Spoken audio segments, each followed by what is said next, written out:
여기 막대한 작업량을 쏟아부어 긴 다큐멘터리 프로젝트를 끝낸 한 남자가 있습니다. 영국 BBC의 유명 다큐멘터리 감독 에드워드 밀러. 그는 오랜만에 찾아온 소중한 휴식을 위해 오래전부터 꿈꿔왔던 나라 한국을 찾았습니다. 하지만 이상하죠. 휴가가 시작된 지 불과 며칠 만에 그는 급하게 짐을 싸기 시작했습니다. 아직도 남은 휴가가 2주나 있었는데 말이죠. 비행기 티켓을 다시 끊고 서둘러 영국으로 돌아가려는 도대체 무슨 일이 있었던 걸까요? 지금부터 세상에 알려지지 않은 위대한 이야기가 펼쳐집니다. 그 전에 좋아요와 구독은 저에게 큰 힘이 됩니다. 안녕하세요. 저는 영국 BBC 다큐멘터리 감독 에드워드입니다. 저는 9개월 동안 인류 문명의 시작이라는 다큐멘터리를 완성하고 나서야 제대로 된 휴식을 취할 수 있었습니다. 그동안 누적된 피로가 한꺼번에 몰려왔죠. 편집실에서 밤새우며 영상을 다듬던 날들, 수많은 자료를 검토하던 순간들이 주마등처럼 스쳐 지나갔어요. 휴식이 필요했습니다. 그래서 선택한 곳이 한국이었습니다. 한국은 오랫동안 제 버킷리스트에 있던 나라였어요. 역사적 깊이와 현대적 세련미가 공존하는 곳이라고 들었습니다. 인천공항에 내리자마자 느껴지는 정돈된 분위기가 마음에 들었죠. 서울로 향하는 공항철도 안에서 저는 창밖으로 펼쳐지는 낯선 풍경들을 바라보며 설렘을 감출 수 없었습니다. 호텔에 짐을 풀고 첫 탐험지로 선택한 곳은 광화문이었어요. 역사의 중심지라는 말에 이끌려 찾아간 곳이었습니다. 넓은 광장에 들어서자 바로 눈에 들어온 것은 웅장한 세종대왕 동상이었죠. 한글을 창제한 위대한 왕에 대해서는 사전 조사를 통해 알고 있었습니다. 한글이라는 문자의 과학적 설계와 민중을 위한 정신에 감탄했었죠. 안녕하세요, 세종대왕님. 저는 마치 오랜 친구를 만난 듯 반갑게 인사를 건넸어요.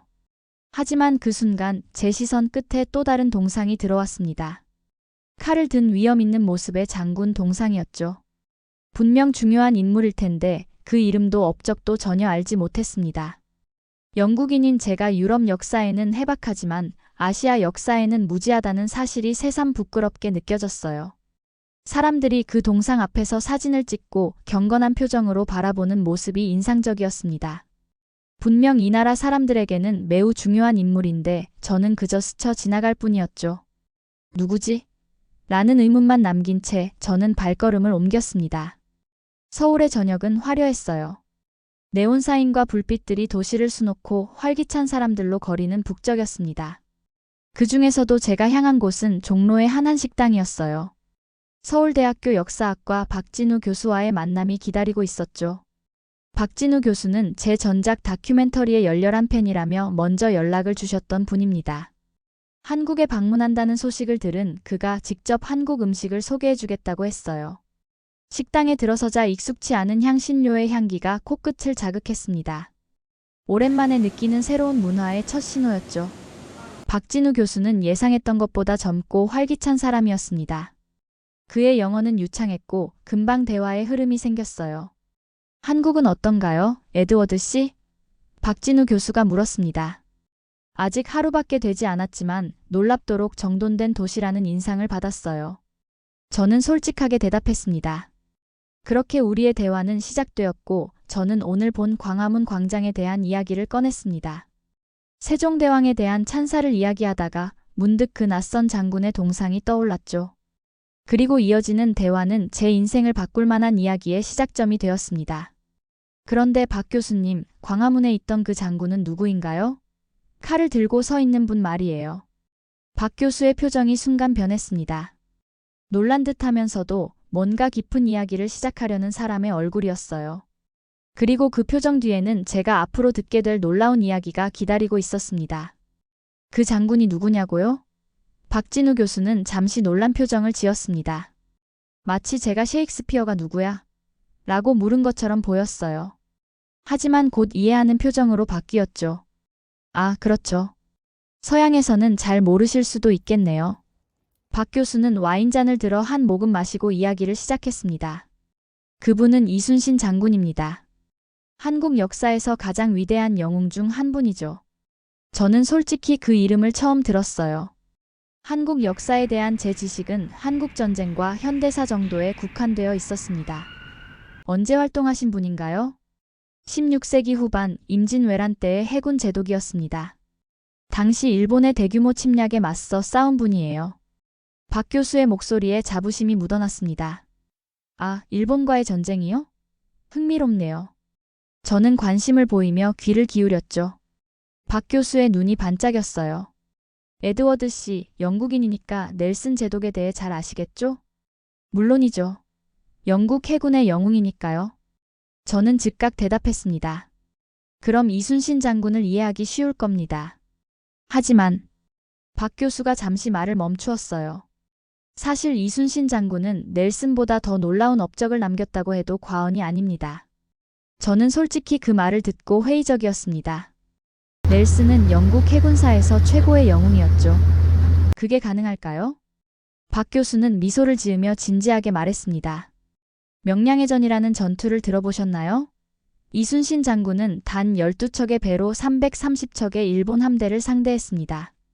그리고 승리했죠. 순간 저는 숫자를 잘못 들었나 싶었어요. 잠깐만요. 12척 대 330척이라고요? 그건 말이 안 되는데요. 하지만 사실입니다. 박 교수는 자신 있게 말했어요. 이순신 장군은 좁은 해협의 지형과 조류를 완벽하게 활용했고 하객진이라는 특별한 전술을 구사했습니다. 그리고 거북선이라는 혁신적인 전함도 있었죠. 저는 여전히 반신반의했지만 박 교수의 설명은 계속되었습니다. 그는 이순신 장군이 겪은 시련에 대해 이야기했어요. 모함을 받아 감옥에 갇히고 고문을 당했지만 나라가 위기에 처했을 때 다시 일어나 전장으로 돌아갔다는 이야기였습니다.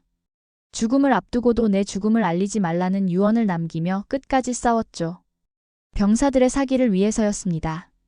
그 이야기를 들으며 저는 점점 이순신이라는 인물에 매료되기 시작했어요. 이건 단순한 전쟁 영웅의 이야기가 아니었습니다. 인간적인 고뇌와 불굴의 의지, 그리고 놀라운 지략이 함께 녹아있는 서사였죠. 넬슨과 비교하자면 저는 생각에 잠겨 말했습니다.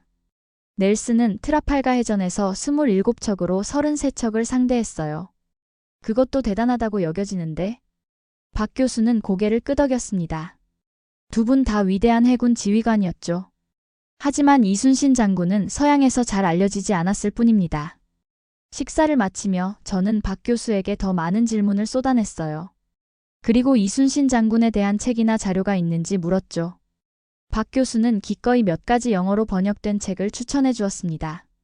그런데 가장 좋은 자료는 이순신 장군이 직접 쓴 난중일기입니다. 전쟁 중에 쓴 일기인데 인간 이순신을 가장 잘 보여주는 자료죠. 호텔로 돌아오는 택시 안에서 저는 오늘 들은 이야기를 곱씹어 보았습니다. 12척으로 330척을 상대한 장군, 모함을 받고도 나라를 위해 싸운 영웅, 그리고 죽음 앞에서도 병사들을 생각한 지휘관. 이런 인물이 실존했다니, 그것도 제가 이제껏 들어본 적도 없다니 놀라웠어요. 넬슨보다 위대할지도 모른다는 박 교수의 말이 자꾸 머릿속을 맴돌았습니다. 영국인으로서 넬슨의 위대함은 의심의 여지가 없었지만 이순신이라는 이름이 주는 강한 인상을 지울 수 없었죠. 호텔에 도착하자마자 저는 노트북을 펼쳤습니다. 그리고 이순신 장군에 대한 검색을 시작했어요. 그날 밤 저는 아직 몰랐습니다. 이 단순한 검색이 제 인생의 방향을 바꿀 프로젝트의 시작이 될 줄은요. 호텔 방에 돌아온 후 저는 노트북을 열고 이순신 장군에 대한 자료를 찾기 시작했습니다. 영국에서는 한 번도 들어본 적 없는 이름이었죠. 첫 검색 결과에서 세계 해전사의 불멸의 영웅이라는 수식어가 눈에 들어왔습니다. 이런 평가를 받는 인물을 제가 몰랐다니 프로페셔널 다큐멘터리 감독으로서 부끄러운 마음이 들었어요. 영어로 된 자료는 많지 않았지만 찾을 수 있는 모든 정보를 탐색했습니다. 명량해전의 숫자는 정말 사실이었습니다. 12척의 배로 330척을 상대했다는 건 역사적 기록으로 남아있었어요.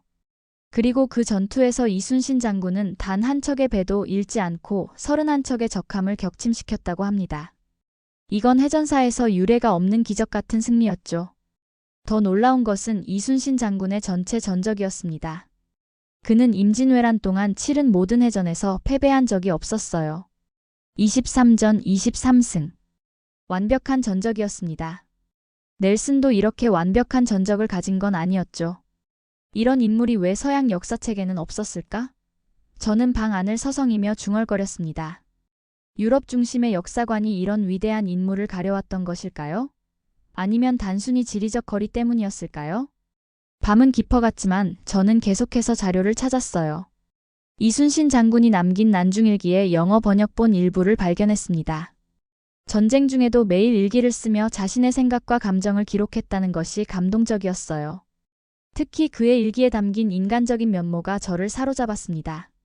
어머님 꿈을 꾸었다. 눈물이 절로 난다. 이런 짧은 문장에서 가족을 사랑하는 인간 이순신의 모습이 느껴졌어요. 부상당한 병사들을 보니 가슴이 아프다. 그는 전쟁 중에도 병사들의 고통에 공감했습니다. 시계를 보니 새벽 3시가 넘어가고 있었습니다. 하지만 저는 멈출 수 없었어요. 이순신 장군에 대한 정보를 흡수할수록 그의 이야기가 전 세계에 알려져야 한다는 확신이 커졌습니다. 이것이 다음 다큐멘터리의 주제가 되어야 해. 저는 노트북을 닫으며 중얼거렸어요. 이순신 장군은 단순한 한국의 영웅이 아니었습니다. 그는 인류가 기억해야 할 위대한 리더였죠. 그의 이야기는 전쟁과 승리만이 아니라 인간의 가치와 리더십에 대한 보편적인 메시지를 담고 있었습니다. 다음 날 아침 저는 박진우 교수에게 전화를 걸었습니다. 박 교수님, 이순신 장군에 대한 다큐멘터리를 만들고 싶습니다. 도움을 주실 수 있을까요? 전화기 너머로 박 교수의 기쁜 목소리가 들려왔어요. 물론이죠. 이순신 장군의 이야기를 세계에 알리는 데 도움이 된다면 영광입니다. 우리는 빠르게 계획을 세웠습니다.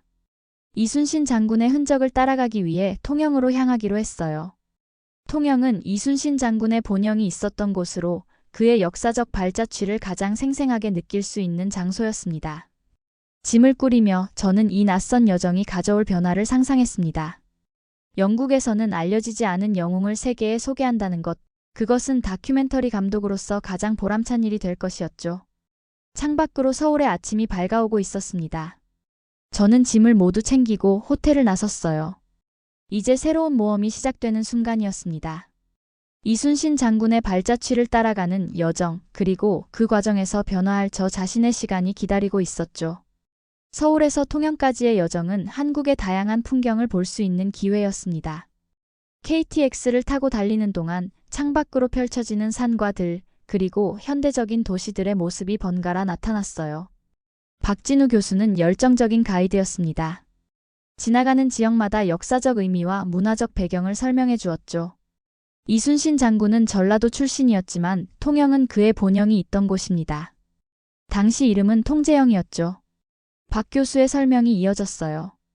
통제영은 조선수군의 본부와 같은 곳이었습니다. 기차에서 내려 통영으로 향하는 버스 안에서 저는 창밖으로 펼쳐지는 바다를 바라보았습니다. 푸른 물결과 크고 작은 섬들이 어우러진 풍경은 영국에서는 볼 수 없는 독특한 아름다움을 지니고 있었어요. 저기 보이는 바다가 바로 이순신 장군이 싸웠던 곳인가요? 저는 호기심에 물었습니다. 박 교수는 미소를 지었어요. 맞습니다. 이 해협들과 섬들 사이에서 이순신 장군은 놀라운 전략으로 일본 함대를 격파했죠. 통영에 도착하자 첫 번째로 찾은 곳은 작은 식당이었습니다. 박 교수가 충무김밥이라는 이 지역 특산물을 꼭 먹어봐야 한다고 권했어요. 작고 단순한 김밥이었지만 그 맛은 놀라웠습니다. 밥과 김, 단무지만으로 이루어진 소박한 음식이었지만 그 안에는 깊은 맛이 있었죠. 이 김밥은 이순신 장군과 관련이 있나요? 저는 물었습니다. 박 교수는 고개를 끄덕였어요. 이순신 장군의 본명이 이순신이었지만 충무공이라는 시호를 받았습니다. 그래서 이 지역 김밥을 충무김밥이라고 부르죠. 전쟁 중에 수군들이 간편하게 먹을 수 있도록 만들어진 음식이라는 설도 있습니다. 그 소박한 김밥을 먹으며 저는 처음으로 이른바 국뽕이라는 감정을 느끼기 시작했습니다. 국뽕이란 한국인들이 자국의 문화나 역사에 대해 느끼는 강한 자부심과 애정을 표현하는 말이라고 박 교수가 설명해 주었어요. 지금까지 저는 다큐멘터리 감독으로서 객관적 시선을 유지하려 노력했지만 이순신 장군의 이야기와 한국의 문화에 점점 매료되고 있음을 부정할 수 없었습니다. 식사 후 우리는 한산도로 가는 배에 올랐어요. 한산도는 이순신 장군이 유명한 한산도 대첩을 펼친 곳이었습니다. 배 위에서 바라본 통영의 바다는 더욱 아름다웠어요. 수많은 작은 섬들이 마치 그림처럼 바다 위에 점점이 떠 있었습니다. 이런 아름다운 바다에서 기적이 일어났다고요? 저는 감탄하며 물었습니다. 박 교수는 바다를 바라보며 대답했어요. 네, 바로 여기서 이순신 장군은 일본 함대를 괴멸시켰습니다. 하객진 전술을 사용해서요. 저는 그 순간 영국의 넬슨이 시그널 힐에서 전투를 지휘하던 모습과 이순신 장군을 겹쳐보았습니다. 두 영웅 모두 자국을 위해 목숨을 바쳤지만 넬슨은 전 세계에 알려진 반면 이순신 장군은 서양에서는 거의 알려져 있지 않았죠. 한산도에 도착하자 우리는 이순신 장군의 사당인 제승당으로 향했습니다. 제승당은 이순신 장군이 전쟁 중 머물렀던 곳이었어요. 나무로 지어진 소박한 건물이었지만 그 안에는 장군의 정신이 깃들어 있는 듯 했습니다. 이곳에서 이순신 장군은 난중일기를 썼을 것입니다. 박 교수의 설명에 저는 경외심을 느꼈어요. 전쟁 중에도 매일 일기를 쓰며 자신의 생각과 감정을 기록했던 그의 모습을 상상했습니다. 제승당 주변을 걸으며 저는 카메라를 꺼내 이곳의 모습을 담기 시작했어요.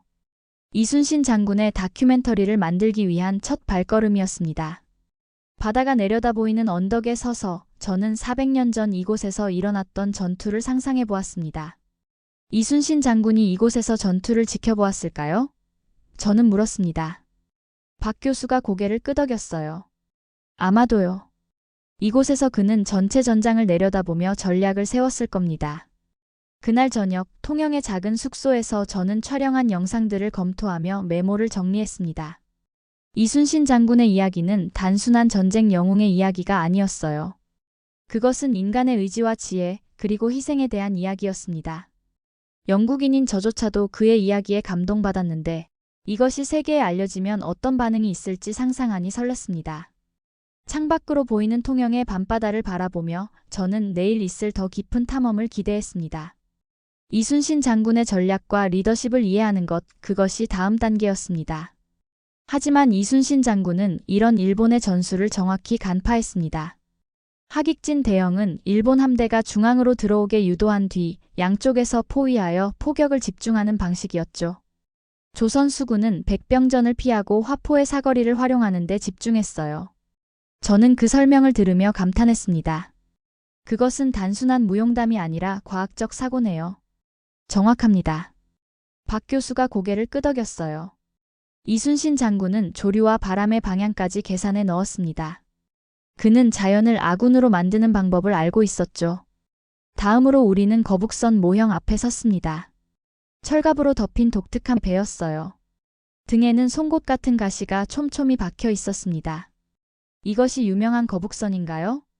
저는 눈을 빛내며 물었습니다. 그렇습니다. 이순신 장군이 직접 설계한 세계 최초의 철갑선이었죠. 이 가시들은 적군이 배 위로 뛰어오르는 것을 막아주고 철갑은 화살이나 총탄을 막아주었습니다. 저는 그 모형을 자세히 관찰했어요. 16세기에 이런 혁신적인 전함을 만들었다니. 정말 놀랍습니다. 이건 당시 유럽의 해군 기술보다도 앞서 있었을 텐데요. 박 교수는 거북선의 특징을 더 설명해 주었습니다. 거북선은 앞쪽에 용머리가 있어 연기를 내뿜었습니다. 심리전의 일환이었죠. 또한 36문의 포를 실어 전방위 공격이 가능했어요. 박물관을 돌아보며 저는 이순신 장군의 전략과 전술이 단순한 용맹이나 운이 아니라 과학적 사고와 치밀한 계산에 기반했다는 것을 깊이 이해하게 되었습니다. 그는 자연의 힘을 이해하고 활용했으며 적의 약점을 정확히 분석했어요. 이순신 장군은 과학자이기도 했군요. 저는 감탄하며 말했습니다. 박 교수는 미소를 지었어요. 그는 다재다능한 인물이었습니다. 전략가, 발명가, 시인, 그리고 리더였죠. 우리는 다음으로 전시된 해도를 살펴보았습니다. 이순신 장군이 작성한 것으로 추정되는 해도에는 조류의 방향과 시간까지 정확히 표시되어 있었어요. 이순신 장군은 이 복잡한 수로를 완벽하게 이해하고 있었습니다. 박 교수가 설명했어요. 반면 일본 함대는 이 지역 바다에 익숙하지 않았죠. 이 지식의 차이가 결정적인 승리 요인이었습니다. 저는 이순신 장군의 전략을 넬슨의 전략과 비교하기 시작했습니다. 넬슨도 트라팔가 해전에서 뛰어난 전략을 보여주었지만 12척으로 330척을 상대하는 극단적인 열세 속에서의 승리는 비교할 수 없는 업적이었죠. 넬슨과 이순신이 같은 시대에 살았다면 어땠을까요? 저는 상상하며 물었습니다. 박 교수는 재미있는 질문이라는 듯 웃었어요. 흥미로운 가정이네요. 두 분 다 자국을 위해 목숨을 바친 위대한 지휘관이었습니다. 아마도 서로를 존경했을 겁니다. 박물관의 마지막 섹션에는 이순신 장군의 죽음에 관한 전시가 있었습니다.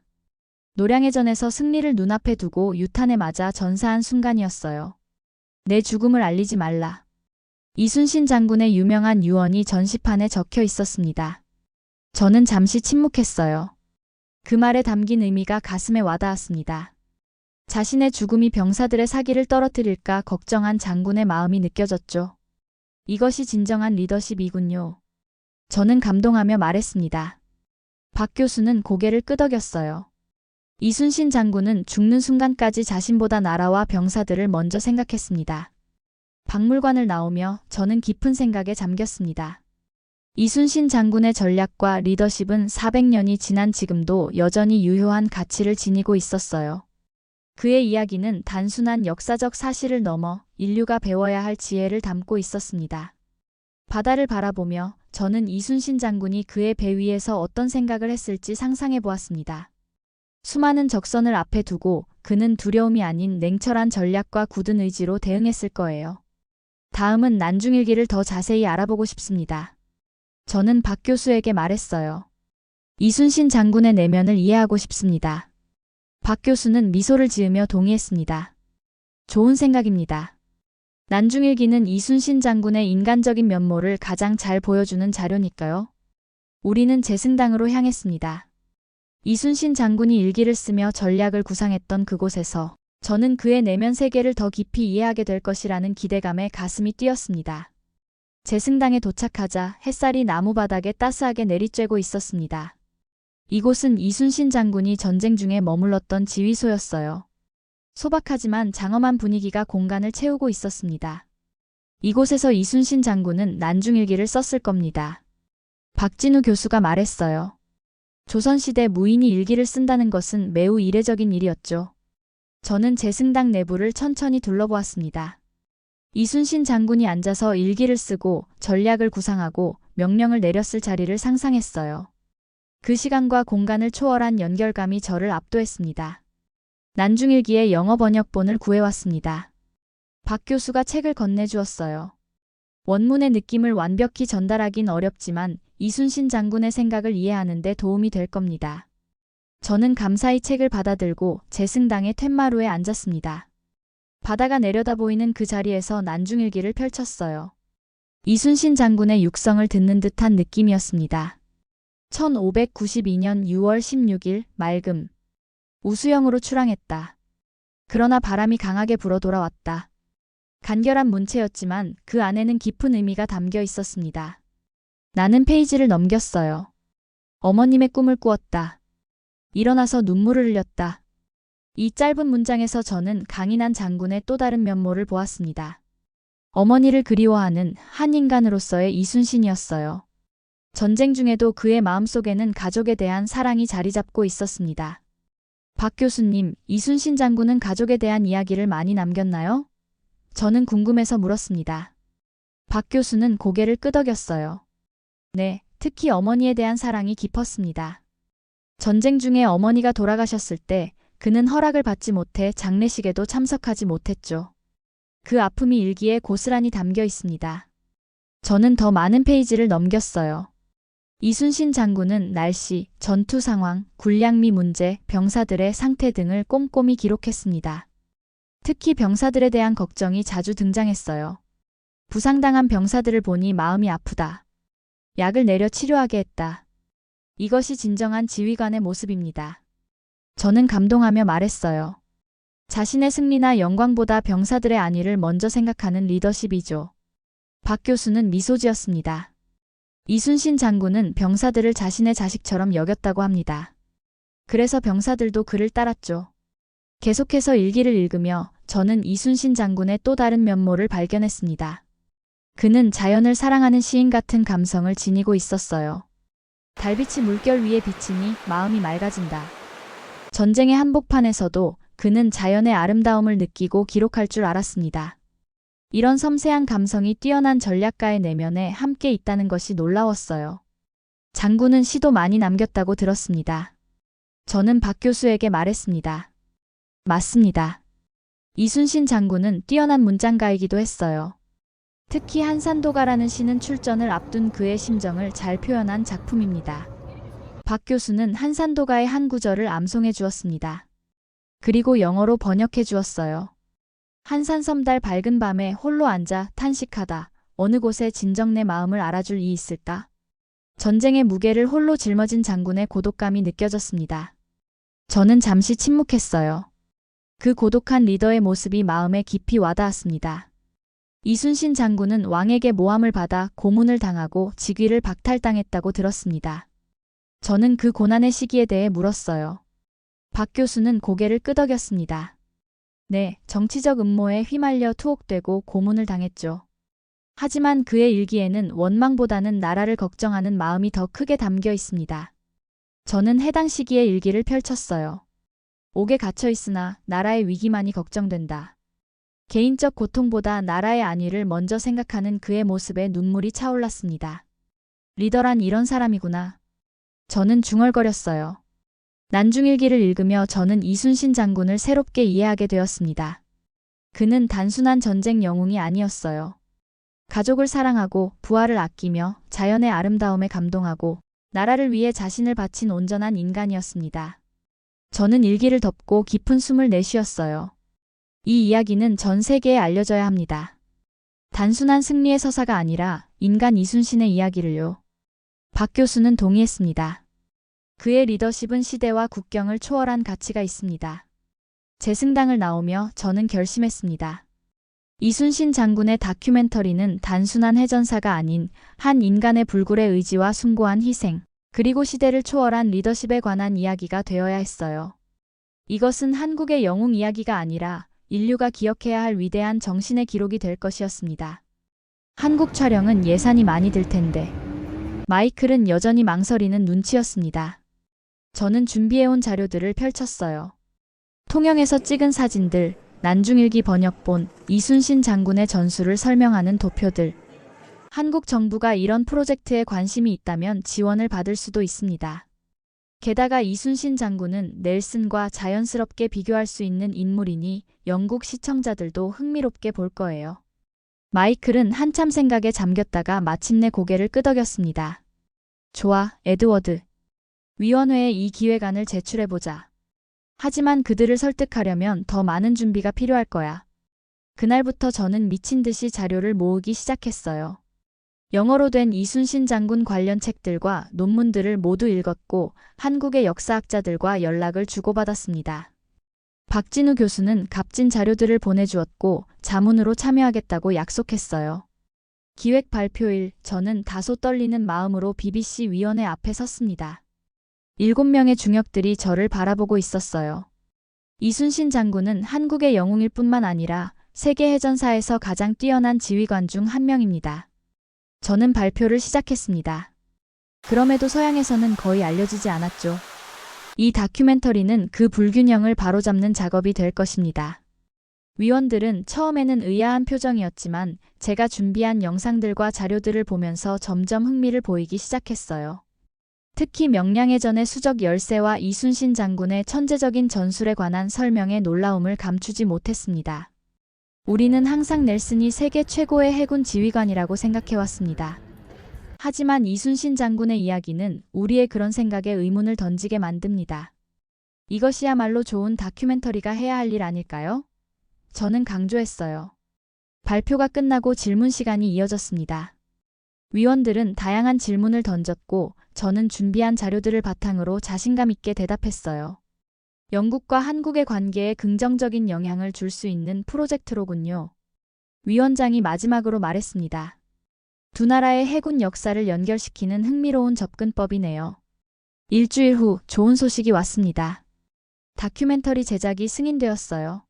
6개월의 제작 기간과 적절한 예산도 함께 배정되었습니다. 마이클은 제 어깨를 두드리며 축하해 주었어요. 에드워드, 자네가 이 프로젝트에 쏟는 열정이 위원들을 설득했네. 좋은 다큐멘터리를 만들어 보세. 저는 기쁨을 감출 수 없었습니다.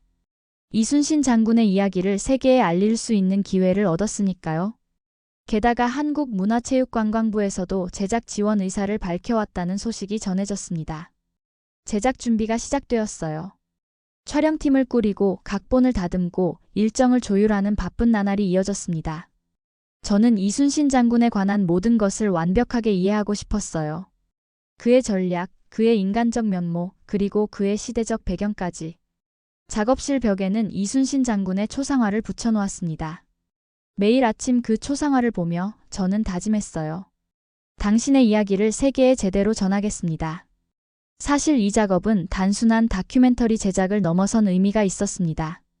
저에게는 서양 중심의 역사관을 넘어 진정한 세계사적 시각을 갖는 여정이기도 했어요. 이순신 장군을 통해 저는 새로운 시각으로 역사를 바라보게 되었습니다. 에드워드, 솔직히 말해보게. 자네가 이렇게 열정적인 이유가 뭔가? 어느 날 마이클이 물었어요. 저는 잠시 생각하다가 대답했습니다. 영국인으로서 우리는 넬슨을 자랑스러워합니다. 하지만 우리가 알지 못했던 더 위대한 영웅이 있었다는 사실이 저를 겸손하게 만들었어요. 역사는 우리가 배우는 것보다 훨씬 더 다양하고 풍부하다는 것을 깨달았습니다. 마이클은 고개를 끄덕였어요. 좋은 관점이야. 이 다큐멘터리가 많은 사람들에게 그런 깨달음을 줄 수 있길 바라네. 3개월의 준비 끝에 저는 다시 한국행 비행기에 올랐습니다. 이번엔 촬영팀과 함께였어요. 우리 앞에는 2개월간의 촬영 일정이 기다리고 있었습니다. 통영, 한산도, 명량해협, 그리고 서울까지. 이순신 장군의 발자취를 따라가는 여정이었죠.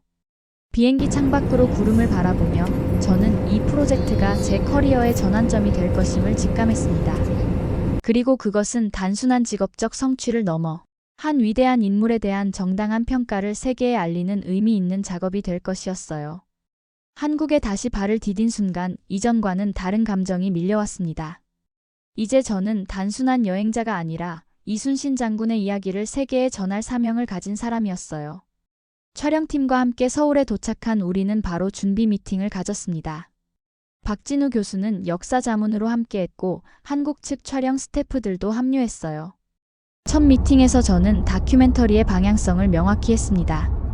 우리는 단순한 전쟁 영웅의 이야기가 아닌 인간 이순신의 모습을 담아내야 합니다.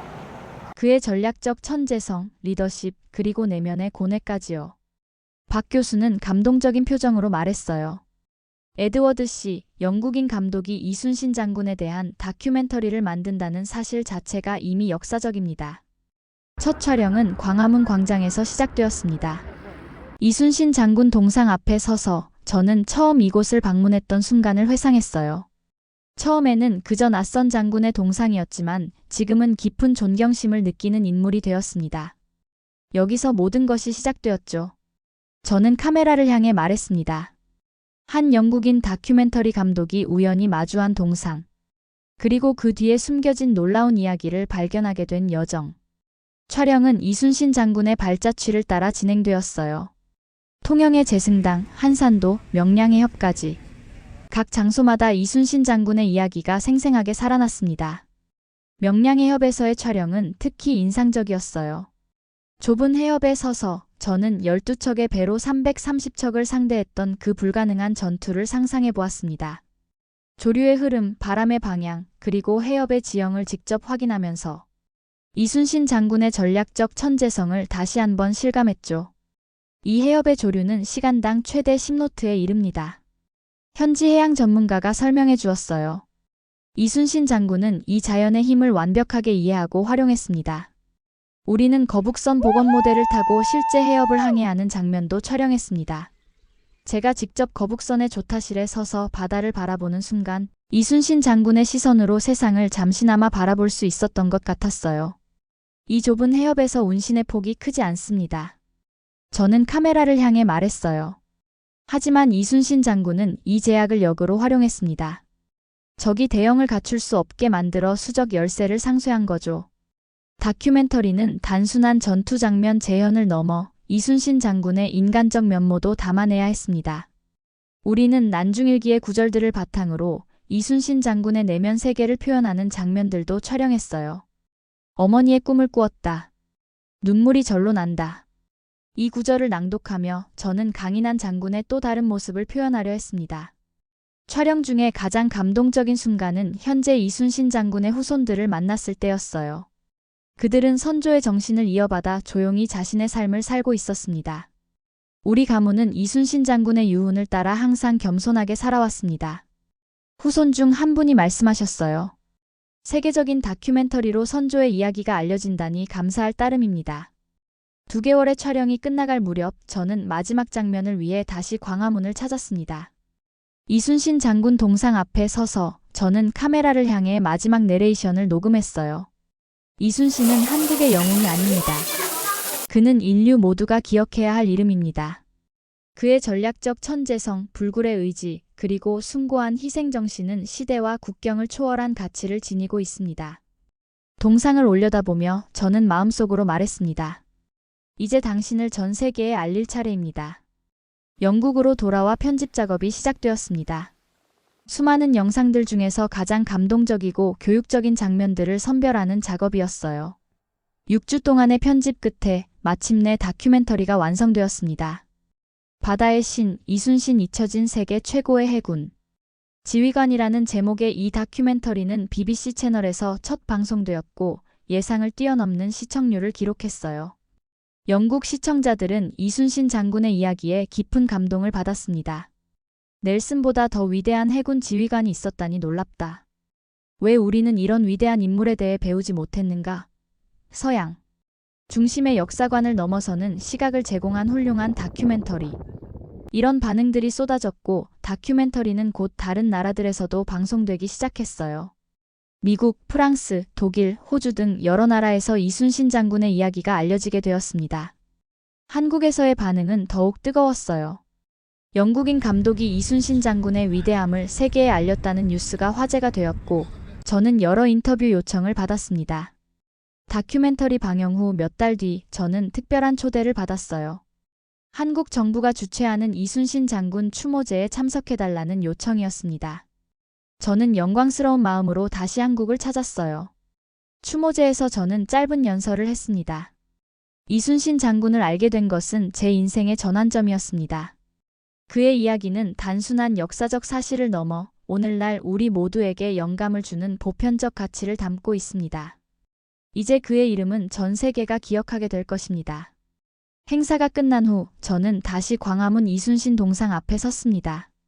처음 이곳에 왔을 때와는 다른 마음이었어요.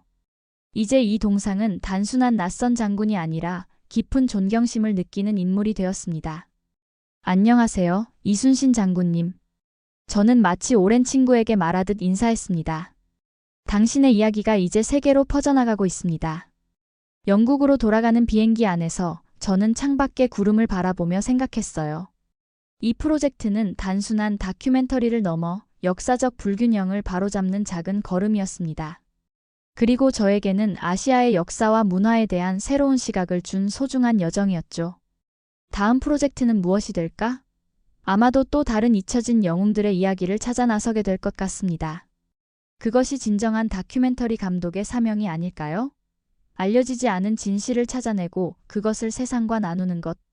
이순신 장군은 저에게 그런 깨달음을 준 위대한 스승이었습니다.